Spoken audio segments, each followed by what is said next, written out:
தமிழக சட்டமன்ற தேர்தலில் அதிமுக தலைமையில்தான் கூட்டணி என்றும் கூட்டணியில் சேரும் கட்சிகள் குறித்து முடிவெடுக்கும் அதிகாரத்தை எடப்பாடி பழனிசாமிக்கு வழங்கியும் அதிமுக பொதுக்குழு கூட்டத்தில் தீர்மானம் நிறைவேற்றப்பட்டுள்ளது. சென்னையை அடுத்த வானகரம் ஸ்ரீவாரு வெங்கடாஜலபதி பேலஸில் நடந்த செயற்குழு பொதுக்குழுவில் உடல்நலக்குறைவு காரணமாக அவைத் தலைவர் தமிழ்மகன் உசேன் பங்கேற்காததால் KP முனுசாமி தலைமையேற்க பொதுச் செயலாளர் எடப்பாடி பழனிசாமி முன்னிலை வகித்தார். அழைப்பிதழ் வைத்திருப்பவர்கள் மட்டுமே அனுமதிக்கப்பட்டனர். அரசியலில் பொது எதிரியாக திமுகவை நிறுத்தி தமிழ்நாட்டில் அதிமுக தலைமையிலான தேசிய ஜனநாயக கூட்டணியில் தமது தலைமையையும் நோக்கத்தையும் ஏற்கும் கட்சிகளுடன் கூட்டணி வைக்கும் அதிகாரத்தை பொதுச் செயலாளர் எடப்பாடி பழனிசாமிக்கு வழங்கி தீர்மானம் நிறைவேற்றப்பட்டது. கூட்டணிக்கு அதிமுகவே தலைமை தாங்கும் என்றும் தீர்மானத்தில் தெரிவிக்கப்பட்டுள்ளது. தமிழ்நாடு சட்டமன்ற பொதுத் தேர்தலை ஒட்டி அமைக்கப்பட்டுள்ள கூட்டணிக்கு அனைத்து இந்திய அண்ணா திராவிட முன்னேற்ற கழகம் தலைமை தாங்குகிறது.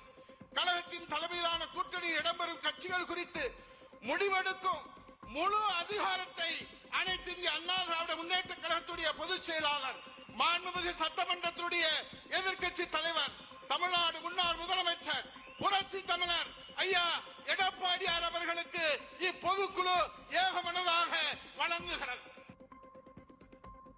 SIR பணிகளை வரவேற்றும் கோவை மதுரையில் மெட்ரோ ரயில் திட்டங்களை நிறைவேற்ற மத்திய அரசை வலியுறுத்தியும் சேலம் கோவை மதுரை நகரங்களில் பஸ் போர்ட் அமைக்க மாநில அரசை வலியுறுத்தியும் தீர்மானங்கள் நிறைவேற்றப்பட்டன.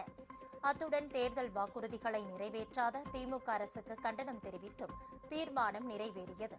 பருவமழை இடர்பாடுகளை தடுக்க உரிய நடவடிக்கை எடுக்கவும், முதலீடுகளை அதிகரித்து வேலைவாய்ப்புகளை பெருக்கவும், சட்டம் ஒழுங்கு பிரச்சினைகளை தடுக்கவும், நீதித்துறையில் அரசியல் தலையீடுகளை தடுக்கவும் வரும் 2026 தேர்தலில் வென்று எடப்பாடி பழனிசாமியை முதலமைச்சராக்க உறுதியேற்போம் என்பது உள்ளிட்ட 16 தீர்மானங்கள் கூட்டத்தில் நிறைவேற்றப்பட்டன.